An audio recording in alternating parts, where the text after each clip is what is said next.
Okay, the next item of business is a debate on motion 17862 in the name of Jackie Baillie on planning. I'd invite members wishing to participate to press the request to speak buttons, and I call on Jackie Baillie to speak to and move the motion. Around 7 minutes. Ms Baillie. Thank you, Presiding Officer. When Loch Lomond in the Trossachs became Scotland's first national park in 2002, it was after 60 years of campaigning. Generations of Scots wanted to protect its unique geology, history and beauty, and that still applies today. There is, after all, only one Loch Lomond, and we are the custodians of our environment for future generations. When Sarah Boyack was the Minister, the Parliament passed legislation to create national parks, and I spoke in that debate. We recognised then that there was no contradiction in protecting the environment and boosting the local economy, but we did make clear that if there was a conflict, the principle of conserving the park's natural and cultural heritage must come first. Drawing on these principles and considering the expert planning opinion on the application itself, the National Park Authority made a unanimous decision to reject the bid from Flamingo Land for a resort in Balloch. Flamingo Land appealed the decision, and I have to say, in all of my 25 years in this Parliament, the reporter's decision to grant the appeal and overrule everyone else was frankly extraordinary. Presiding Officer, it's not often that you table a motion, certainly I've never had experience of it, and the Scottish Government caves in before a word has been spoken in this chamber. Perhaps it was in anticipation of the quality and persuasiveness of the speeches to come that the SNP Government changed their minds. They're not smiling, Presiding Officer. Perhaps it was because they had counted the thousands of emails sent to ministers by people from my constituency and across Scotland and realised how angry people were about the proposed development. Or perhaps it was because the SNP Government realised that the Scottish Labour motion had the support of the Conservatives, the Liberal Democrats and the Greens. Defeat for the Government was a certainty, and so they sought to get ahead of the Parliament. The Government will of course say it was none of the above, so let's explore what's changed. 3 weeks ago, the Lomond Bank's proposal was raised by Ross Greer at Topical Questions. I too asked the Minister, Ivan McKee, to call the application in, as did Pam Gosal. His response, and I quote, "I have no intention of recalling the appeal." 2 weeks ago, the First Minister also refused to intervene. Yesterday, there was a spectacular U-turn. Now, according to the Minister, there are issues of national significance that justify the call-in. So what are those issues? What has changed in the last 2 weeks? Loch Lomond and the Trossachs remains an area of outstanding natural beauty. Scotland's first national park, the jewel in our crown. That's not changed in the last 2 weeks. National Planning Framework 4, published and actually voted on in this Parliament in 2023, notes problems with flooding across Scotland. Part of the area for development in the application is subject to flooding. That's not changed in the last 2 weeks. So I would be happy to take an intervention from the Minister so he can explain what's changed. No? Okay, I can see I'm not going to get anywhere with that line. So let me therefore welcome the SNP's U-turn and tell you why the application should be called in for ministerial determination. Firstly, the decision being made by a single unelected reporter, no matter how good he may be, is a democratic affront. The National Park Board, appointed by ministers, and some indeed elected by their local community, were unanimous in their rejection of the application. SEPA, one of the government's own expert agencies, recommended rejection because of flooding. The Woodlands Trust, the National Trust for Scotland, countless other expert bodies all rejected the application. Ross Greer's petition of 155,000 people rejected the application as well. And my own local survey of 3,000 households in Balloch, Jamestown, Tullahuan, Leavenvale and Haldon saw 65% of local residents rejecting the application. Now, surely, all of this local knowledge, all of this expert opinion counts for something. Surely the Scottish Government appointees on the board should be listened to, or the planning officers at the National Park with their years of experience. And let me give you just a small local example, and let me invite the Minister and his colleagues to come out and visit. Come on a sunny day at the weekend. Try getting up Loch Lomond side in a car. You'll be stuck on the A82 all the way from Milton at the start of my constituency in Dumbarton, right up to and beyond the Stony Mollin roundabout. And it's the same in reverse. And then there is the McDonald's roundabout on the A811, which backs up onto the A82, causing gridlock. See if you live locally as I do. You stay at home. You head in the opposite direction if the sun is shining, because the A82 becomes a car park with traffic at a standstill, so adding 250 to 280 additional cars a day just adds to the existing infrastructure problems. I'm happy if you'll be brief. Bob Doris. I thank Jackie Baillie for taking the intervention. Can I concur with the point Jackie Baillie just made as someone who hails from that part of the world? Mum and Dad were in Leavenvale until they passed away. We need more people stopping off in Balt with high-quality tourism and amenity, but the scale of this Lomond Banks development is beyond what I think the infrastructure can currently support. Jackie Baillie. And can I agree absolutely with Bob Doris? I'm not against development at this site, but we do need to think carefully about the size and appropriateness in the context of the surrounding environment. And in closing, can I ask about the timescale for consideration and which minister will make the decision? Ivan McKee has clearly taken a view, and I do not believe it would be appropriate for him to consider this matter. I note that others in government have taken an interest before. For example, those involved with Scottish Enterprise, as ministers first instructed Scottish Enterprise to dispose of their assets, including this land, and have been involved in discussions since. So I would be grateful for confirmation on these points. Presiding Officer, this has been the most controversial planning application in my constituency and indeed probably the whole of Scotland. We must ensure that whatever decision is arrived at, it is fair, it is transparent and it is democratically accountable. I hope ministers will recognise that Loch Lomond is the jewel in Scotland's crown and act accordingly, because anything less would be an utter travesty. Thank you. And I move the motion. Thank you, Ms Baillie. And I call on Tom Arthur to speak to and move Amendment 17862.1. Minister, around 5 minutes, please. Thank you, Presiding Officer, and I move the amendment in my name. As required by the Scottish Ministerial Code, all ministers are restricted from commenting publicly on live planning applications, as doing so could potentially prejudice the final decision. Members will therefore appreciate I am very limited in what I am able to say within this debate. However, I can confirm that the Minister for Public Finance has decided to now recall this appeal, as the proposed development raises issues of national significance in view of its potential impact on Loch Lomond and the Trossachs National Park.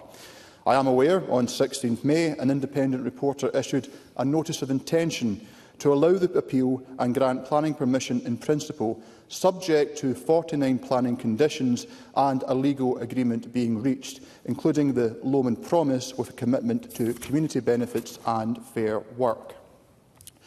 The reporter's notice of intention letter is publicly available to view. I have the greatest respect for the integrity of the planning system, and I am sure members will agree we must allow decisions to be made in a fair and transparent way. It is for the planning system to remain objective and to take into account all views on applications so that decisions are well informed.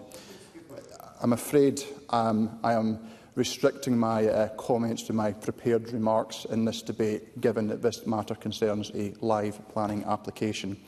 Now, it remains the case that all planning applications and appeals should be determined in accordance with the development plan for the area affected, unless material considerations indicate otherwise. There have been significant reforms to the Scottish planning system in recent years, and the statutory development plan includes both National Planning Framework 4 and the relevant local development plan. The primary responsibility for determining planning applications rests with the relevant local authority in the first instance. I would remind members that appeals have an important role to play in our system too, and ministers use their powers to call in applications and appeals very sparingly. As a matter of law, all planning applications must be determined on the planning merits of the case, taking full account of all submissions made by parties involved in the case, including representations from members of the local community. Once again, I recognise that members have spent a great deal of time considering this appeal and that their views are strongly held. It is in fact usual for the planning system to balance competing interests, and it is important that Parliament recognises that the system is designed to deal with a wide range of views and issues in an objective manner. As this remains a live planning appeal, members will appreciate it would not be appropriate for me to comment further, so as not to prejudice the decision-making process and to maintain the integrity of our planning system. And with that, Presiding Officer, I will conclude. Thank you. I now call on Ross Greer to speak to and move Amendment 17862.2. Around 4 minutes. Mr Greer. Thank you, Presiding Officer, and can I thank Jackie Baillie for giving us this opportunity. Can we have Mr Greer's microphone? I hear this desk isn't working, Presiding Officer, so you give me a second. We have a little bit of time in hand, so we can give you that back. Is it working? Oh, right. I've had the same issue there. Call Ross. Let's try that again. Grand. Thank you, Presiding Officer, and can I thank Jackie Baillie for giving us the opportunity of this debate and for forcing this move this afternoon. Before I forget, can I move the amendment in my name? For a decade now, many of us have been involved in the campaign to save Loch Lomond from Flamingoland, and we won at every step of the way, until 3 weeks ago when the reporter made the recommendation that the application should go ahead. And at that point, we were told it was over. And I want to thank everyone who proved the doubters wrong and who spent the last 3 weeks campaigning relentlessly to put pressure on the government and to force this recall decision. This was a community campaign, but a community campaign that went national. For their 2019 application, we lodged 60,000 objections. For the 2024 application, we lodged 155,000 objections. In the last 3 weeks alone, more than 51,000 people emailed the Planning Minister demanding that he recalls this. That demonstrates the strength of feeling across, not just the local community, but across Scotland. And we all fought so hard for this because we know how special Loch Lomond is. It is world famous for a reason.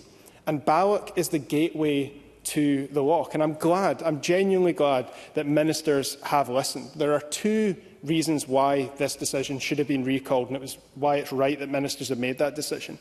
This is a significant application in a national park, and it sets a precedent for the whole planning system in interpretation of MPF 4. And it's significant precisely because it is the gateway to our national park. It's not just a local issue. It is a major development. It was unanimously rejected by the National Parks Board. It is unquestionably in the public interest for ministers to make the final decision. I actually think it points to a wider issue, though. I think that any appeal on a major development within our national park should go straight to ministers. They should not go through a reporter. Any major development within an area of Scotland that we as Parliament have designated of national significance should ultimately be decided on by ministers. And why is this a major development? I'm afraid I've not got time at this point, but I'd be happy to in closing. Why is this a major development, Presiding Officer? Well, we're talking about 2 hotels, a water park, monorail, 372 parking spaces, 100 lodges, restaurants, shops, service buildings and more. Their own impact assessment showed there would be more than 250 additional car journeys on local roads per hour at peak times, local roads that are already gridlocked the second there is a crack of sunshine between the clouds. And as Jackie Baillie has highlighted, they were only proposing 2 minor roundabout adaptations to compensate for this. The Minister said that the planning process needs to balance competing interests, but I would point out that the aims of our national parks are set out in law, including the Sandford Principle, that greater weight must be given to protecting natural heritage over other aims, including economic benefit. Now, I think the economic benefits of this application are dubious at best, but they are cancelled out by the environmental and community harms that the application itself concedes would happen. These harms are well evidenced by the Woodland Trust and by the National Park's own planning team in particular. The loss of ancient woodland in and of itself should have resulted automatically in the reporter dismissing this appeal. Now, the law is absolutely clear when aims conflict. That is the key reason. That was the key reason why the National Parks Board rejected this application. But it is to the credit of all who have campaigned, locally and nationally, over the last decade, and in particular over the last 3 weeks, that we have forced this decision. And I do thank ministers for that change in decision. Flamingo Land's application is of national significance because of the scale, the damage it would do, and its location, but also because of the precedent it would set for our whole planning system. So I look forward to setting out in detail the decades' worth of evidence against this mega-resort, because I'm sure that when ministers see the damage it will do, they will reject it, end this sorry saga, and once and for all save Loch Lomond from the greed of this developer. Thank you. Just to advise the Chamber, unusually we have a little bit of time in hand, therefore members should get time back for brief interventions. And with that, I call Pam Gosal, around 4 minutes. Ms Gosal. Thank you, Presiding Officer. I am pleased to be opening such an important debate on behalf of the Scottish Conservatives. I would also like to thank Jackie Baillie for bringing this very important issue to the Chamber today. I am speaking today on behalf of the residents and businesses of Balloch and surrounding areas in my West Scotland region on the Lomond Banks development, commonly known as Flamingo Land. Presiding Officer, I would like to make it clear that I am not against development. If anything, I am very much for investment and job creation. However, it has to be the right place, taking local residents and businesses into consideration. And it certainly cannot come at the cost of ruining our beautiful, world-famous Loch Lomond. While I am pleased the SNP government has U-turned on this decision, one must wonder why this has happened at the 11th hour. Could it be that the Scottish Conservatives joined forces with the opposition parties, resulting in a defeat for the SNP government? Or have their mailbox of SNP MSPs and ministers been filled with a tsunami of emails from very unhappy locals? I would also like to give the Minister an opportunity, like Jackie Baillie. You've talked about that you can't speak about live planning applications. It would be great to hear why, at last, at the 11th hour, that you have decided to change your mind. Through the Chair, Ms Gosal. Sorry. While I welcome the decision, Presiding Officer, I think it's important to know why.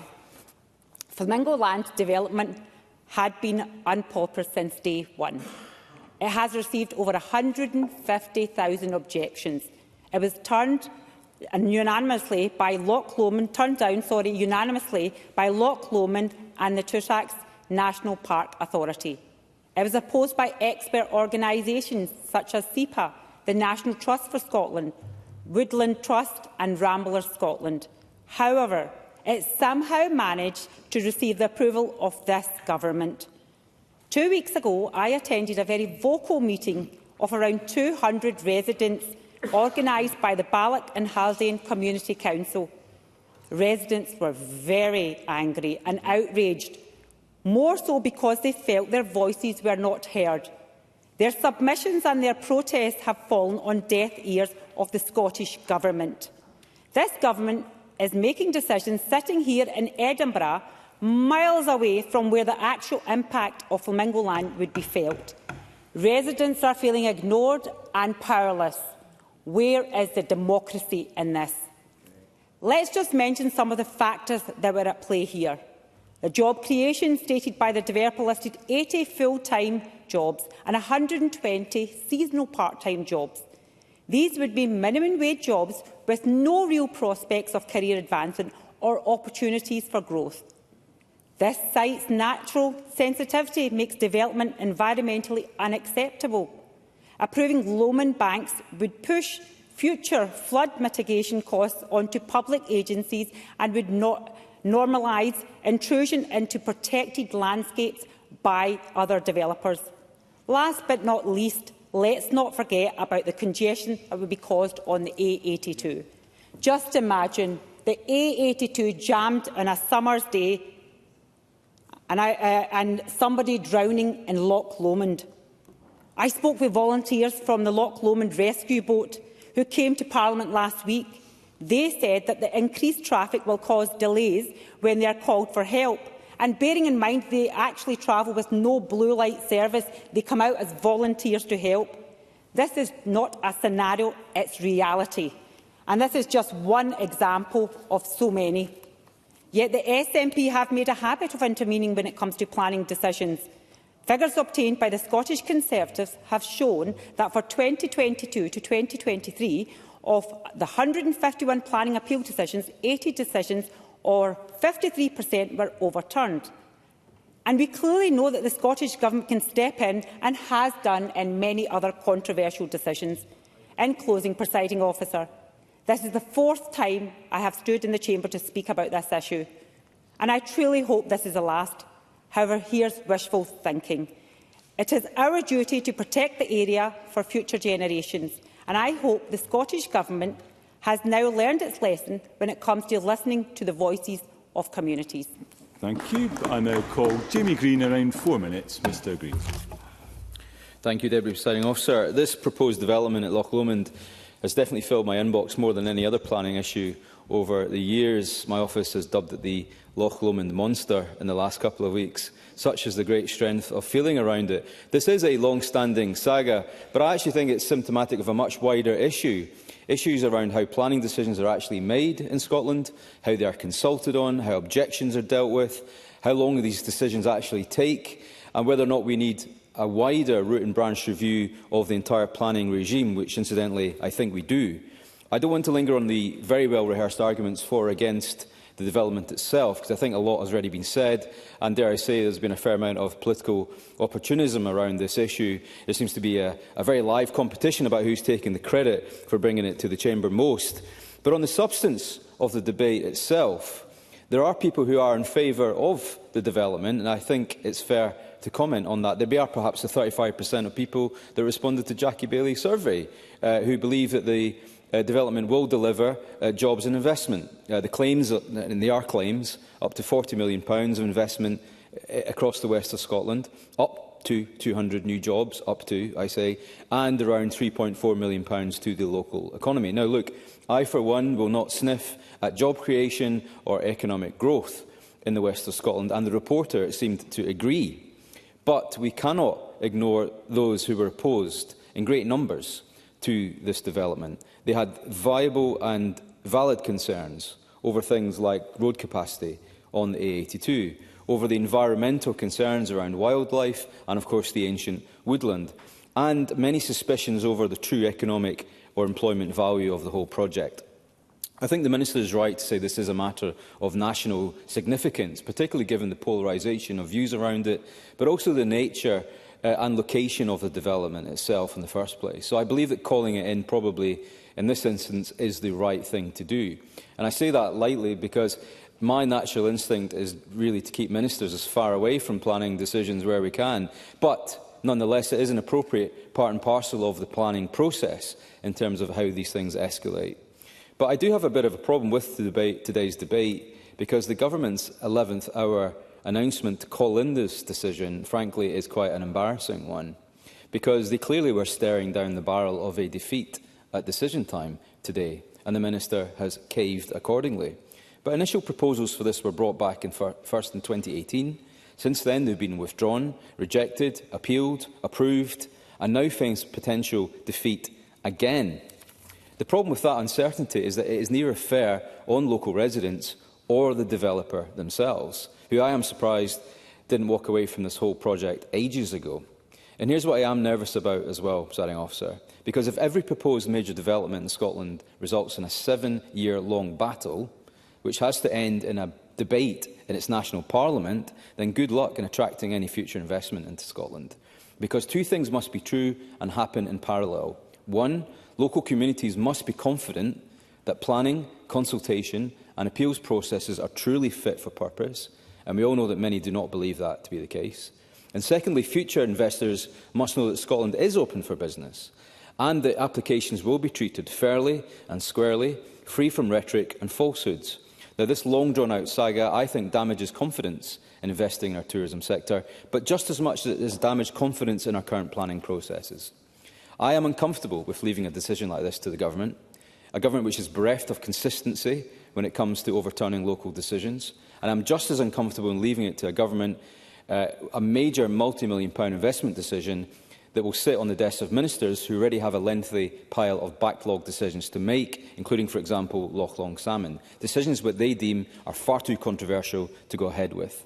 So my one ask today of ministers is simply this, and I say this naively perhaps in an election year, but please do not let politics get in the way of sensible, evidence-based decision-making when you make this decision. The Scottish Government will now have to carry the can on this decision, and it will have to own any decision it makes. Good luck. They're going to need it. Thank you. We now move to the open debate. I call first Pauline McNeill to be followed by Bob Doris. Around 4 minutes. Ms McNeill. The Flamingo Land development is clearly resonating across the country as a national concern, and the Scottish Government only seem to have just realised this. I've also had lots of emails, as others have had, objecting to the huge theme park. It has widespread public dismay at the prospect of a theme park on the shores of one of Scotland's national treasures, an area of great beauty, and a national park that this Parliament fought for. It is no ordinary application, and it is a pretence to suggest otherwise. Now, whether you're for or against it, it's clear that it will restrict full access of activities of people who go to Loch Lomond on for a daily visit.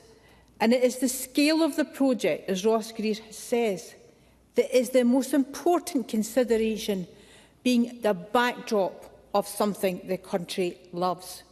So that is the primary reason why the government should have paid more attention to it, because there is a lot to lose. A poll of Radio Times readers voted Loch Lomond as the 6th greatest natural wonder in Britain. It's questionable whether it should have been, and Jackie agrees with that. It's questionable whether it should have been given the go-ahead, because the Scottish Government's reporter, after the plans were unanimously rejected by the National Parks Board, opposed by SEPA, the National Trust for Scotland, the Woodlands Trust, as you have heard, and members of the local community. It is questionable why it did actually pass the planning criteria in the first place. Stuart Pearce, Director of Place for Loch Lomond Park Authority, said it created an unacceptable risk of flooding of the River Leven. So why was that ignored? More than 178,000 people signed a petition against the project, and of course, in planning law, these people have no right of appeal. The scale of objections should have told the reporter how controversial the development is, and demonstrates that it needs to be a decision properly justified, rather than leave open to question, as it has done, as to whether or not this is in fact a commercial decision and not a planning decision. A single person was able to overturn all of these objections perfectly lawfully from respected organisations, and particularly the National Parks Board, as well as large public petition, as I have said. But it does also beg the question about planning law, because I think it's perfectly competent that it could have been a planning inquiry instead of a single decision maker.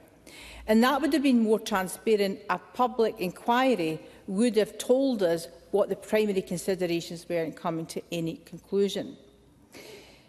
This is the opportunity the government have, now that they've called it in, to make this final decision more transparent, but to show the public that they have listened to all of the voices objecting to this dreadful proposal, in my opinion. So I had a look at Flamingo Land in North Yorkshire. Last year there was a survey where people thought it was quite a disappointing theme park. And if you want to turn up on the day for a family ticket for 2 adults and 2 children, it's £224.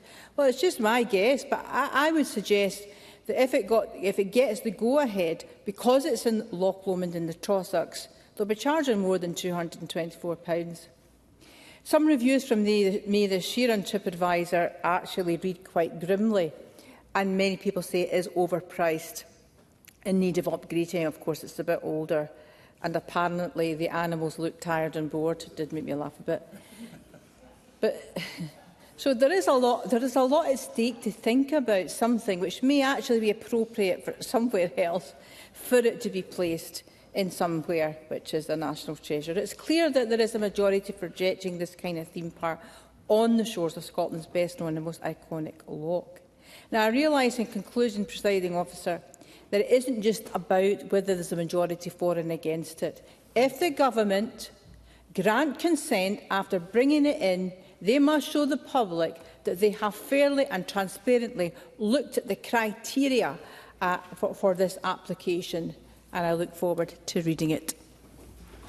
Thank you, Ms McNeill. I now call Bob Doris to be followed by Martin Whitfield. Around 4 minutes. Mr Doris. Thank you, Presiding Officer. And I wanted to speak in this short debate this afternoon to give voice to many of my constituents who have raised concerns over the reporter's decision on the Lomond Bank's application. I don't represent the Balloch area, but my constituents in Maryhill and Springburn who have contacted me would want to ensure that their voice is also heard. They see the potential development at Balloch as being of national significance, and I agree. Along with many others, my constituents have various concerns, including the scale of the proposed development, the impact of potential flooding, the loss of ancient woodland, on traffic and on the wider impact to the local area. They are right to be concerned. They do not believe the report has adequately addressed these concerns. Having read the 80-page document, and it took some going, let me tell you, issued by the reporter, when arriving at the decision, I think it's fair to say that whilst it is detailed, it's not drafted to make it easy for interested parties to consider its findings in a speedy and accessible fashion.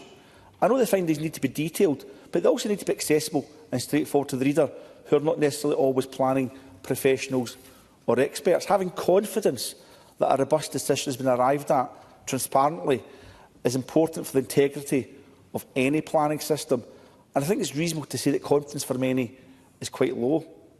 Given the clear national interest and the substantial widespread concerns, the Scottish Government is correct to call this in.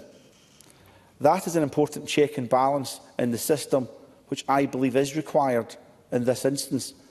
Another group of people who have reached out to myself, and this is really quite important, and other parliamentarians, is the community around Balloch itself have directly reached out to parliamentarians.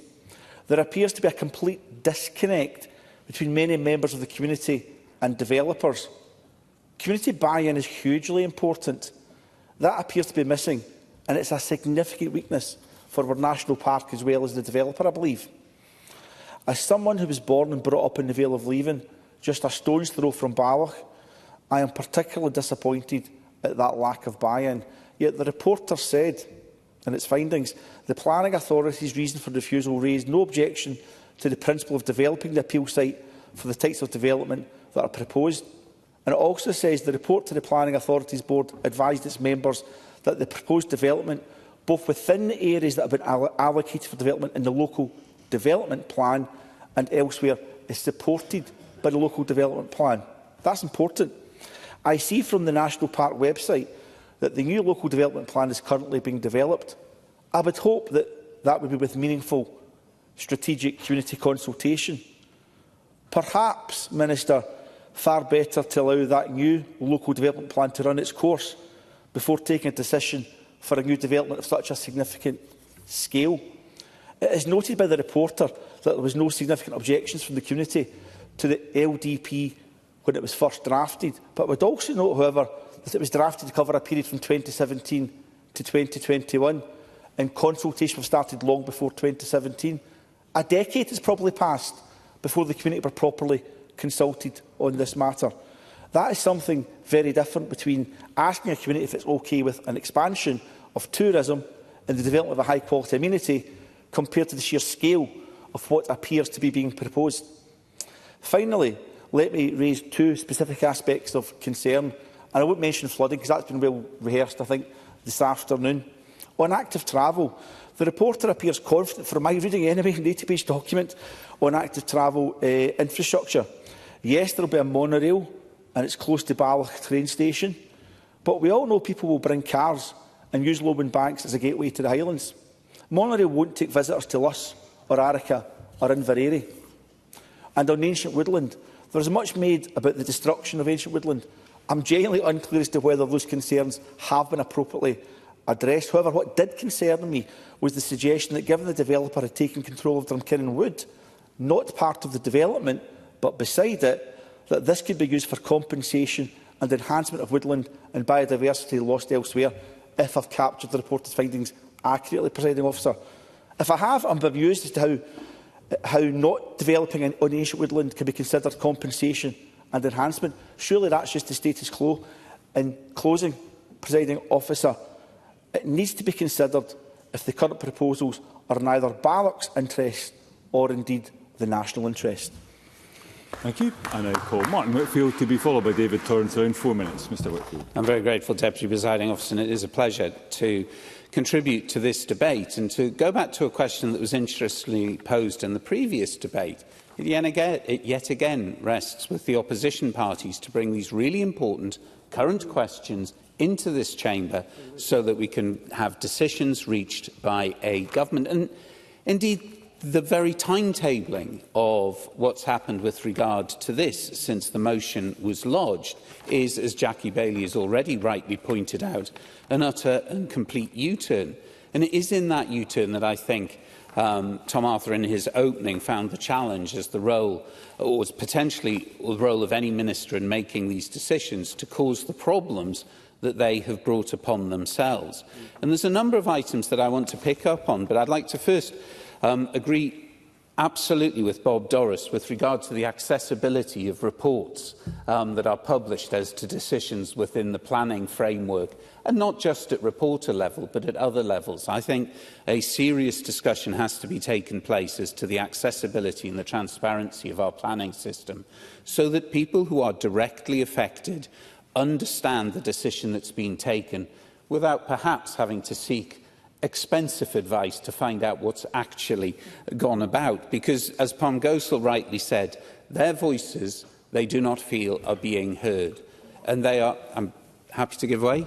Daniel Johnson. I'm very grateful to my friend for giving way. I wonder if he might share my reflection that it's for it to be possible to have a debate where you have a contribution where people question about the planning system and whether it gives confidence to investors, at the same time that it doesn't provide confidence to communities. One ends up asking the question, who is the planning system for? It doesn't seem to be for anyone. Would you agree with that sentiment?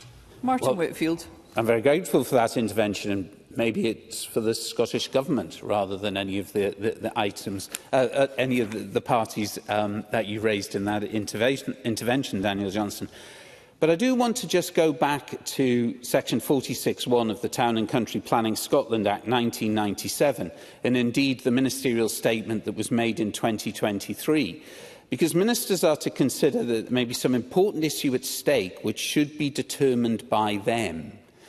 And interestingly, in this case, we have a minister who has stated that he, quote, decided to recall the Lomond Banks appeal, the Flamingo Land appeal that we're talking about, as the proposed development raises issues of national significance in view of its potential impact on Loch Lomond and the Trossachs National Park.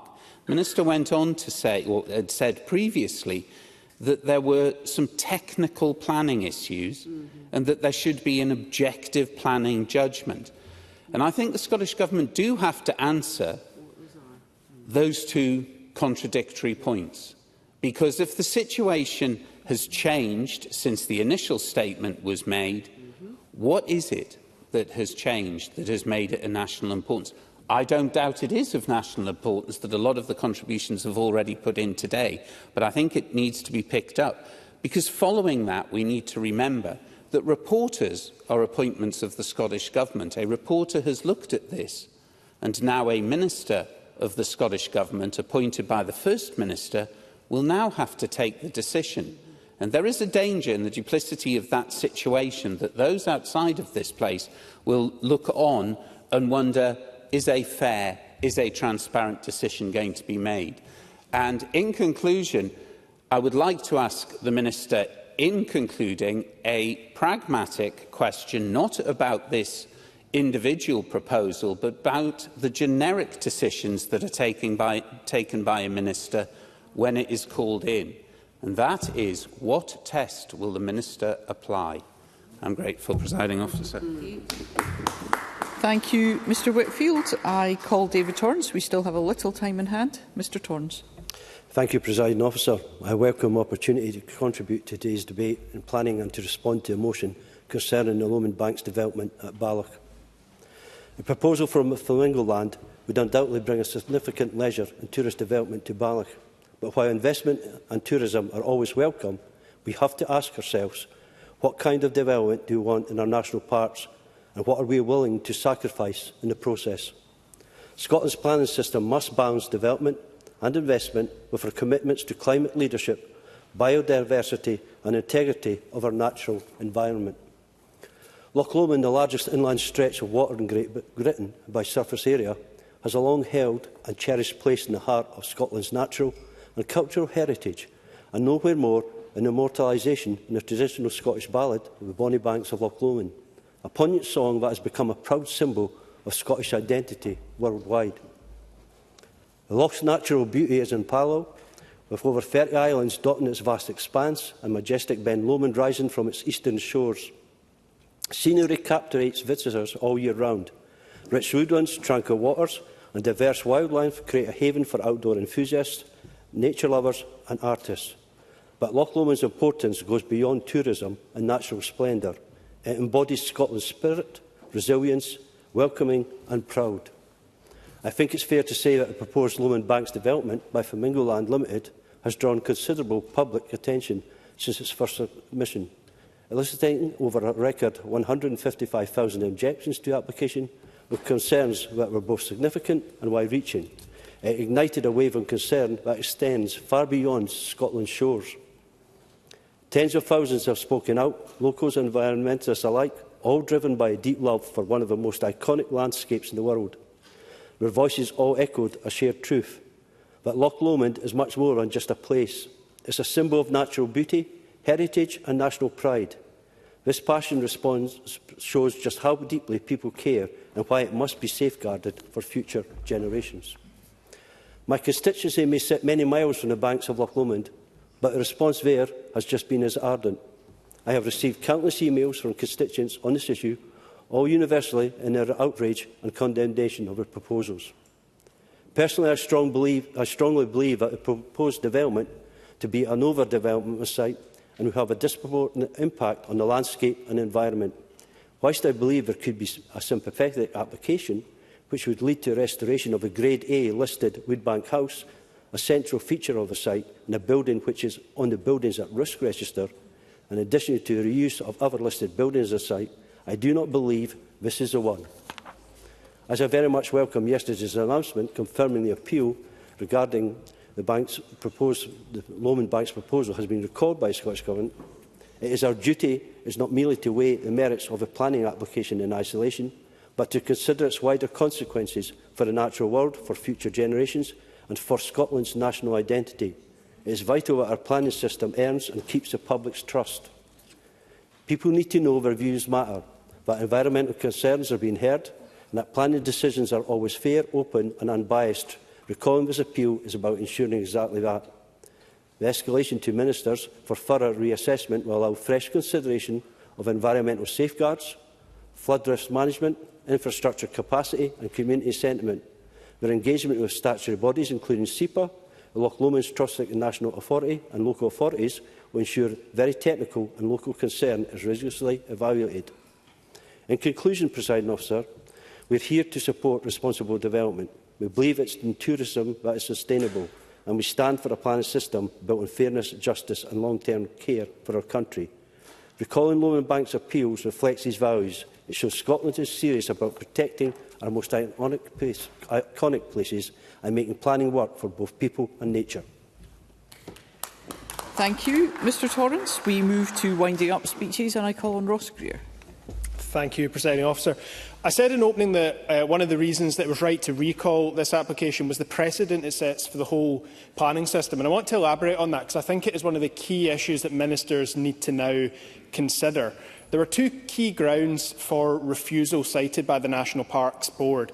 They were flood risk and net loss for nature and biodiversity. Now, protections on both of those grounds were strengthened by this Parliament in NPF 4 just 2 years ago. And I think the reporter's interpretation is simply not what Parliament thought it was voting for. On flood protection, the reporter's interpretation would effectively, if applied nationally as the precedent, exempt vast amounts of land from those protections. That was not Parliament's intention, and it was certainly not the National Parks' understanding of that part of the National Planning Framework.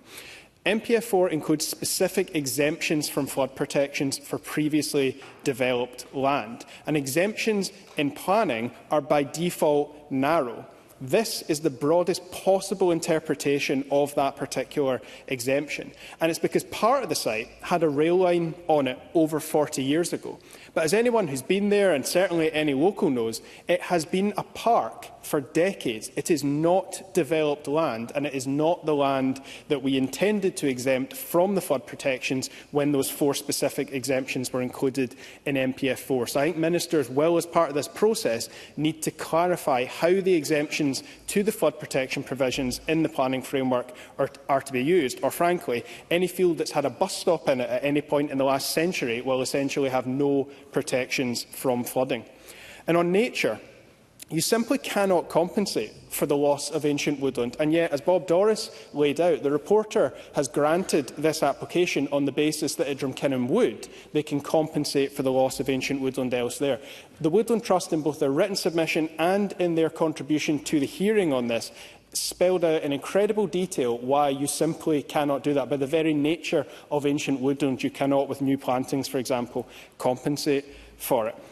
I would ask ministers to ensure that as part of their consideration of this application, they need to be inclusive of all the parties who were involved in the process up until now. That's not something that the reporter did, and the reporter was within their rights to look purely at written submissions and to do individual, a sole or a private site visit. But they didn't even speak to the National Park's own expert planning officers. And I think they badly misunderstood the incredibly valuable contribution that that expert team made to this. And I would urge ministers to engage with them in particular. But the community needs to be heard here too.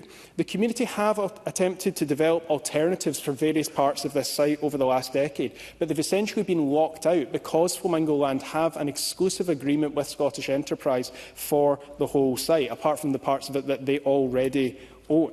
And I would ask ministers if they could outline the process they're going to take as soon as possible to give the community confidence here. Because it's not the case that we want to see no development on this site whatsoever. There should absolutely be redevelopment at Woodbank House, as David Torrance just mentioned, a Grade A listed building. But it was only at the appeal stage in Flamingo Land's written submission to the reporter that we found out that redevelopment of Woodbank House is to be the very last part of a 10-year-long construction process. This is not something that they disclosed to the community or, that, so far as we are aware, to the National Park when the application was initially considered. And call me cynical, but given the behaviour of this developer so far, I sincerely doubt that they will ever get round to the redevelopment of Woodbank House, because it is not the part of the site that they would profit from the most. But we do want to see development at that particular part. On the West River side, on the other hand, there is simply no way to develop at scale. That is a floodplain and the ground is contaminated. Any work that can be done to compensate for the flood risk would resurface the contaminants. They are only 25 centimetres below the surface, as Flamingo Land confirmed in their own impact assessment. And this point about developing on some parts but not all of the site goes to Bob Doris's issue with the local development plan and how out of date it is. This site should never have been packaged together as one single site for development. It is anywhere between 2 and 5 separate sites that should have been considered individually and different invitations made to developers. Just before I close, Presiding Officer, I want to touch on the economic issues that have been raised, because this is not an economic opportunity for the area. This is an opportunity for a private developer to extract wealth from the local area. Existing businesses in the area are overwhelmingly small businesses owned by local residents who reinvest their profits in the area. As Flamingo Land's own economic impact assessments have shown over the last decade, they would put many of these businesses out of business. They would cost local jobs and their profits would disappear from this community. I'm really proud of the Save Loch Lomond campaign and everything that we've done to prevent Flamingo Land over the last decade. They've tried to drag this out and exhaust us using their deep pockets. The community have never given up. The stakes are simply too high. And I would ask ministers to listen to the people across the country, but especially the people in Balloch who are demanding that they save Loch Lomond and end this saga. Thank you, Mr Greer. I call on Craig Hoy. We have a little time in hand, so a very generous... Thank you, Presiding Officer. This has been a debate that I think many residents of Loch Lomond and the Trossachs will have been watching closely and with interest, albeit a debate that has been usurped by Ivan McKee at the 11th hour yesterday. Now, Mr McKee is not in the chamber today, but I see that the Minister is, and I'm used to looking over at the SNP front bench and seeing ministers looking embarrassed. Today I saw ministers looking chastened, and rightly so, because they were going against the huge body of opinion of residents and of others who had expressed that this was the wrong development in the wrong place. Now, Scotland's first national park in Loch Lomond and the Trossachs provides a wealth of space for outdoor pursuits, for enjoyment of nature, and it does contribute hugely to Scotland's tourist economy. But at the same time, it is also home to around 15,000 people, many of whom who live and work within the national park. And I pay testimony to their efforts, and also thank Jackie Baillie for bringing forward this debate today, because it gives us an opportunity to commend them for their efforts. Can I also commend my colleague Pam Gossel, not just for her speech, but also for the work that she has done in opposing this particular project. I've understood, working with Pam for the last 4 years, that it is better to be on the same side as Pam than be against her, and I'm glad that ministers have now seen that as well, because the proposed plan to establish a Flamingo Land resort in the national park, while it did promise to bring some benefits such as job creation and some economic activity and growth, also raised, quite rightly so, numerous and significant concerns which cannot and should not be ignored by ministers nor the planning system. I'm minded to recount that a representative of the Balloch and Haldane Community Council said the proposals, and I quote, go against the very will of the people who live in the area, and she also indicated that development is unwanted and would create a living hell for locals. That was a living hell that these ministers were willing to overlook, right up until the point it was obvious that this Parliament was going to defeat them. But it wasn't just local residents who were against the development. The National Park Authority said the plans created an unacceptable risk of flooding, as we've heard today, and the government's own environmental agency, SEPA, as we've also heard, warned that there were concerns over the irreversible loss of woodland. And also I echo those who mentioned the National Park Authority, which itself rejected proposals, and the 150,000 people who signed the petition against them, warning that the entire vista of Loch Lomond would be affected negatively, which would in turn impact the scenery, increase traffic, and could have the perverse effect of actually deterring environmentally friendly tourism. These were all legitimate and reasonable concerns that this government was apparently set to set aside by allowing this appeal to go ahead. Now, I recognise that it is vitally important that we develop the local economy, but we should also look at the figures to date, because in 2022, visitor and tourism businesses within the National Park generated nearly £450 million for the local economy, and this is already a significant sum, and the government must ensure, both in this and future projects, that they don't undermine those sorts of tourism numbers, and by developing projects which deliver negative economic repercussions. I've taken intervention from... Graham Simpson. Thank Craig Hoy for taking the intervention. I wonder if Craig Hoy would agree with me that it is troubling that we have a system where one person can overturn a democratic decision, such as the one taken here or in councils, and against such a weight of public opinion. Craig Hoy. Absolutely, and I think that talks to the work that myself and colleagues have been doing in relation to the planning system, particularly around large-scale energy development, where I think the voices of local people are often crowded out. Now, until yesterday, it looked as if the Scottish Government's reporter was going to go against the will of local people and the concerns of experts and approve these plans. Now, it is welcome that common sense has prevailed, but I do echo Jackie Baillie and Pam Gossell in wondering what on earth was it that changed in ministers' heads other than they were about to be defeated in this chamber in the next 5 to 10 minutes. And I am concerned that this government is following a worrying pattern of ignoring concerns of those who would be directly impacted by large-scale planning proposals in pursuit of what can be read at times agenda-backed plans. Now, I welcome that Ross Greer has been supportive of the efforts to campaign against this, and has in many respects helped lead that campaign. But equally so, if we listen to residents in Loch Lomond, we should also listen to residents in the Scottish Borders or the North East when they oppose large-scale energy developments that the government insists they have to push through in order to meet their net zero and energy targets. Now, take for example the fact that the government recently consented on plans for replacement of overhead power lines between Fort Augustus and Skye. Whilst again, yes, this would have brought greater connectivity, the opposition of local people appears to have been ignored, as was the objections from Highland Council. And I welcome the fact that locally, I don't have time, I'm afraid. Mr Hoy must. I also welcome the fact that the local opposition in the case of the Galloway National Park was taken on board. But again, ministers have to ask why there was such a crucial failure in the consultation process, which lacked transparency and which left many people in Dumfries and Galloway and in Ayrshire in the dark and concerned about the proposal for a national park, which I'm glad to say was rejected last week. I think if the SNP is going to learn anything from these examples, is that it is listening to local people, those who are affected directly by developments, must now be a more intrinsic and more influential part of the planning process. So on this basis, I am glad that the government has called this in, but they must now reject the Flamingo land proposals.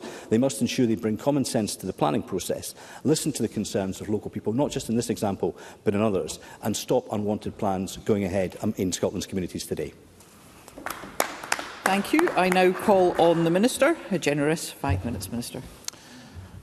Presiding Officer, you will appreciate that I will keep my remarks brief, noting that this relates to a live planning case and in view of the need to respect the Ministerial Code and to avoid prejudicing future planning decisions. The views expressed today indicate that I'm afraid I'm not going to take an intervention. I am set out my position in my opening remarks. Thank you. The views expressed today indicate there are strong views around the proposal. As I reflected in my opening remarks, planning is, by its nature, something that can attract strong views and must balance competing considerations. I am fully aware that members across the Chamber will regularly receive correspondence from constituents about planning cases and that the integrity of our planning system is of great importance to us all. That is why it is vital we maintain the integrity of our planning system by ensuring decisions are taken in accordance with our policy and legislative frameworks in the proper way. I have no doubt members will note the decision by the Minister for Public Finance to recall the appeal, and I trust that members will now allow the Minister the time and space required to make an informed and robust decision. Scottish ministers remain committed to the role and purpose of national parks in Scotland. Our two national parks in Loch Lomond in the Trossachs and Cairngorms bring significant economic, social and environmental benefits to their local areas and the communities within them. However, I cannot comment further on this in the context of a live planning appeal. Thank you. Thank you, Minister. I call on Daniel Johnston to wind up. So, Presiding Officer, I take it I have a generous 12 minutes, thanks to the generosity of the Minister who's concluded. Well, look, I think in a sense what we've just heard says it all. We have had no commentary on what has changed or why this has happened, why just 2 weeks ago we had the Planning Minister saying it would not be called in, nothing to see here, this was going to, and now it's not. Not even a suggestion about a commentary on their own amendment. The Minister didn't even talk to it once.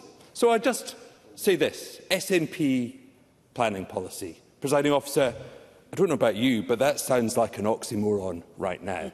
But we shouldn't be surprised, because this comes from a government that has brought us a few such phrases, like ferries delivered on time on budget, NHS recovery plan, government transparency and data retention, delivering a national care service, and of course, my current favourite, if reports in the newspapers are to be believed, following secretive meetings on Monday night and plots, my favourite phrase, John Swinney's continued and stable leadership of the SNP.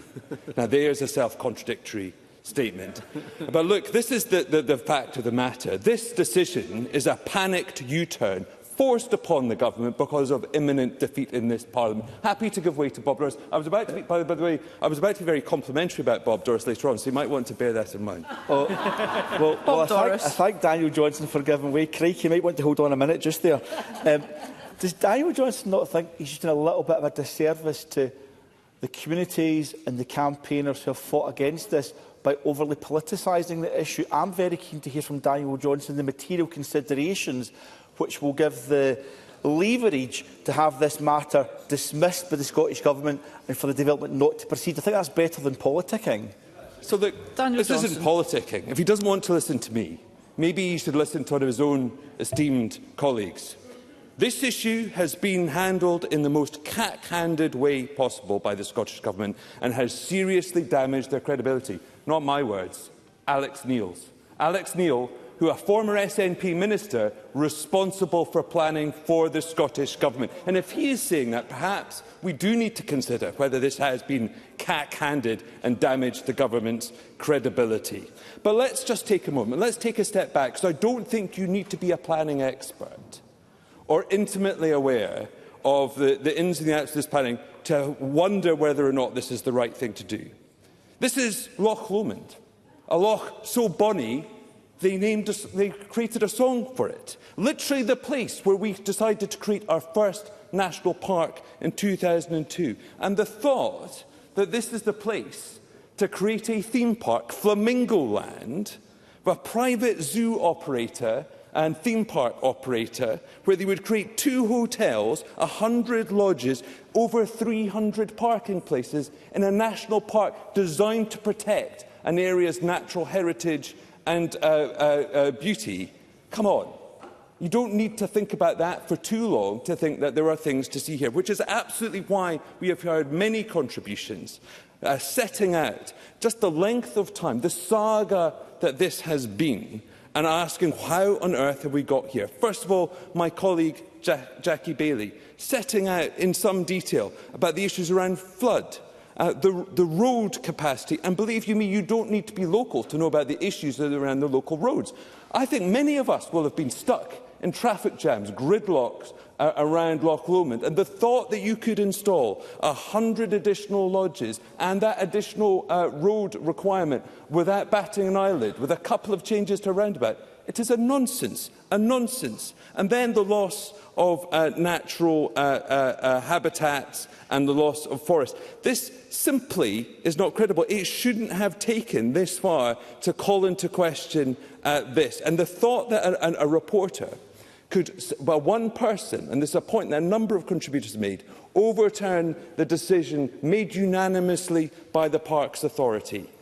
It's not credible. Very happy to. Martin Whitfield. I'm very grateful, Daniel Johnson, for taking the intervention. And on the point of the reporter, that reporter was appointed by the Scottish Government that has now taken in this decision. And actually, the approach that the Scottish Government have taken in this debate tonight may raise far more questions for people watching on than they have in any way answered. Daniel Johnson. I thank my colleague for that intervention, and he is quite right. Because while the Minister has stood up, and absolutely, planning decisions are ones that are important. It's important that they have integrity and transparency. I believe those are words that he used. Where is the transparency in what has just happened? What is the difference? What has changed in the last 2 weeks? I'll just complete this point. What has changed in the last 2 weeks? Indeed, I think the point that my friend raised earlier on, what test will they apply now that they have called it in? And ultimately, who will make the decision? Which minister? 3 vital questions, which I don't think prejudice the outcome of that decision, which absolutely transparency and integrity demand that you answer, and we had no answer from the Scottish Government at all. Happy to give way to Finn Carson. I appreciate the member giving way. Transparency and confidence in this government when it comes to planning is completely out the window. When you see a power line upgrade in Dumfries and Galloway, overwhelming opposition from the public, the reporter suggested it shouldn't go ahead because of the damage to the environment, and yet this government overturned that decision. There is no transparency whatsoever in the position this government takes regarding planning.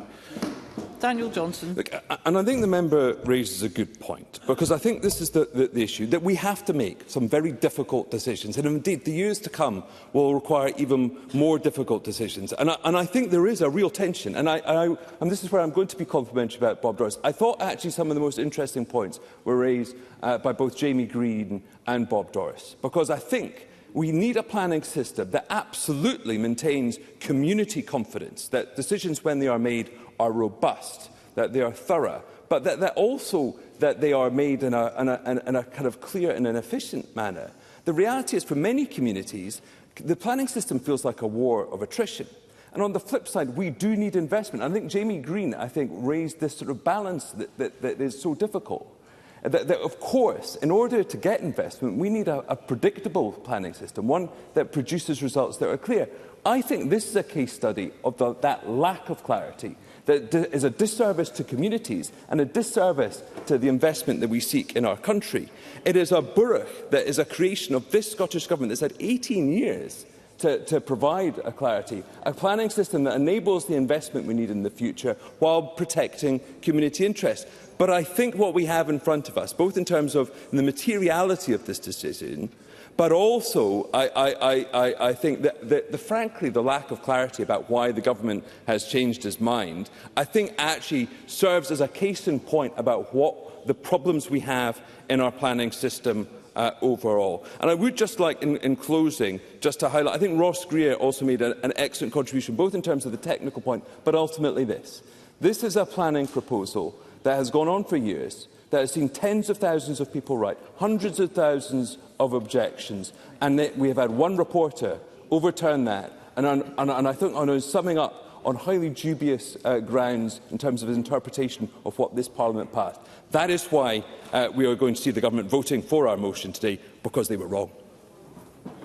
Thank you, Mr Johnson. That concludes the debate on planning. It's now time to move on to the next item of business, which is consideration of Business Motion 17894 in the name of Jamie Hepburn on behalf of the Parliamentary Bureau setting out a business programme. And I call on Jamie Hepburn to move the motion. Move, Presiding Officer. Thank you, Minister. No member has asked to speak to the motion. Therefore, the question is that motion 17894 be agreed. Are we all agreed? Yes. The motion is therefore agreed. The next item of business is consideration of Parliamentary Bureau Motion 17895 on approval of an SSI, and I ask Jamie Hepburn on behalf of the Parliamentary Bureau to move the motion. Move, Presiding Officer. Thank you, Minister, and I call on Ariane Burgess. Thank you, Presiding Officer. I want to begin by acknowledging that we all share a common goal: to manage our marine environment in a way that is responsible, non-polluting and forward-looking. The aquaculture sector is an important part of Scotland's economy, particularly in rural and coastal communities, and I support its development, but only when that development is evidence-led and environmentally sound. And I have serious reservations about supporting this SSI today. While I understand the intention is to clarify consenting powers, we cannot ignore the wider implications. We're talking about a significant geographical and regulatory shift, one that risks getting ahead of both the science and the processes we need to support it. And it raises more questions than answers.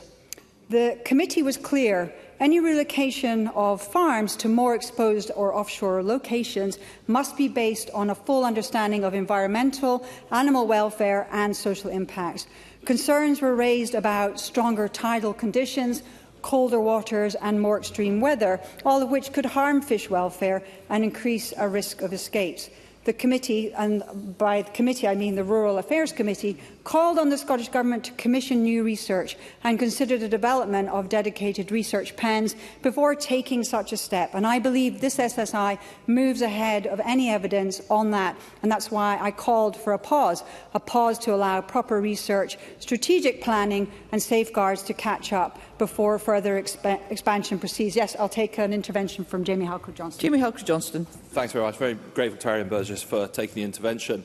The Scottish Conservatives will also be voting against this SSSI. Would the member agree that the changes in these regulations are premature, that we need to see the evidence first, that I think she just hinted at, so as not to replicate the inshore industry's issues offshore? And as the Scottish Fishermen's Federation set out in their evidence to the committee, that there's been no investigation into what impact extending the boundaries will have on wild fish stocks and on migratory salmon? Arian Burgess. I thank the member for that intervention, and I agree with those issues that he has raised. The welfare of farm fish in offshore conditions is still largely unknown, and as the RSPCA and others have highlighted, we don't yet understand how strong currents, wave heights or offshore husbandry practices affect fish health. And this isn't a minor detail, it goes to the heart of responsible aquaculture. We are also facing a clear gap in the regulatory oversight. SEPA's car licences currently don't extend beyond 3 miles, meaning environmental monitoring of discharges and pollution risks falling through the cracks. That's not acceptable to the marine environment or to communities who are being asked to trust the process. Local authorities, too, are being asked to carry responsibilities they are not yet resourced or equipped to deliver. Planning for offshore sites, which are more complex, more technical and more interconnected with national priorities, shouldn't fall solely to overstretched councils. Even industry experts have acknowledged this is a broader capacity issue. All of this comes in the same week as the UN Ocean Conference in Nice and the release of the film Ocean, which reminds us of the global urgency to work with, not against our seas. Presiding officer, I am not arguing against offshore aquaculture in principle.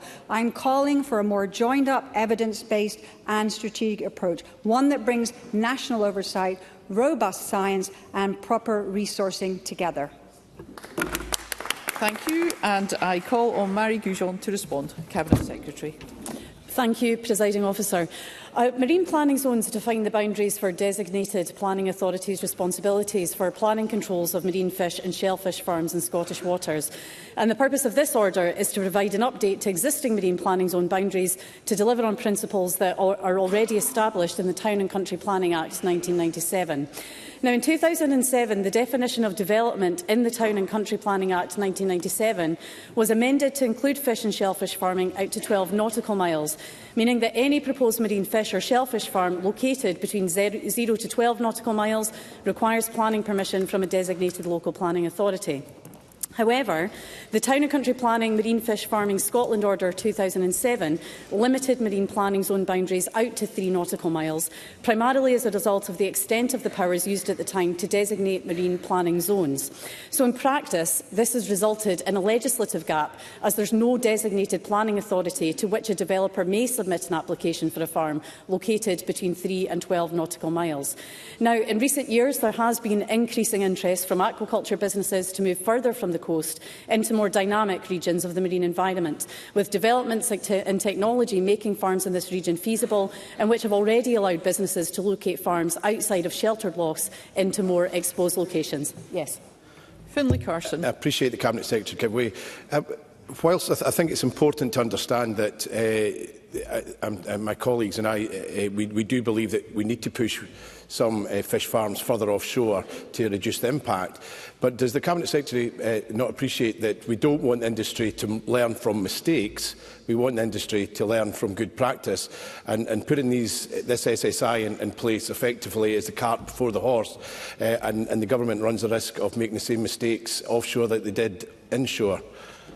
Cabinet Secretary. Sorry, I don't quite understand the member's point. What we are trying to do is, and I think focusing on this SSI, it's about closing a gap in legislation, which I think it is perfectly right that we do. Now, as I've said, in recent years, there has been that increasing interest from aquaculture businesses to move further from the coast. And I think it's therefore the intention of this order to create a consistent approach to the assessment of planning applications of any proposed development within the 0 to 12 nautical mile zone in Scotland by extending marine planning zone boundaries out to 12 nautical miles. And this provision supports the Scottish Government's commitment to clarify the consenting process for aquaculture development between 3 to 12 nautical miles as set out in our programme for government. And I'm confident that the enactment of this provision will provide certainty to businesses and stimulate investment in Scotland, whilst offering reassurance to other stakeholders that the planning process for aquaculture is consistent and robust. Thank you, Cabinet Secretary. The question on this motion will be put at decision time. The next item of business is consideration of 6 Parliamentary Bureau motions, and I ask Jamie Hepburn on behalf of the Parliamentary Bureau to move motions 17896 and 17897 on approval of an SSI, 17898 on approval of a laid document, and 17899, 17900 and 17901 on designation of lead committees. Move, Presiding Officer. Thank you, Minister. And the question on these motions will be put at decision time, and there are 8 questions to be put as a result of today's business. Can I remind members that if the amendment in the name of Neil Gray is agreed to, the amendment in the name of Sandesh Gilhani will fall. And the first question is that Amendment 17869.2 in the name of Neil Gray, which seeks to amend motion 17869 in the name of Jackie Baillie on addressing Scotland's medical and nursing workforce crisis, be agreed. Are we all agreed? The Parliament is not agreed, therefore we'll move to a vote and there will be a short suspension to allow members to access digital voting.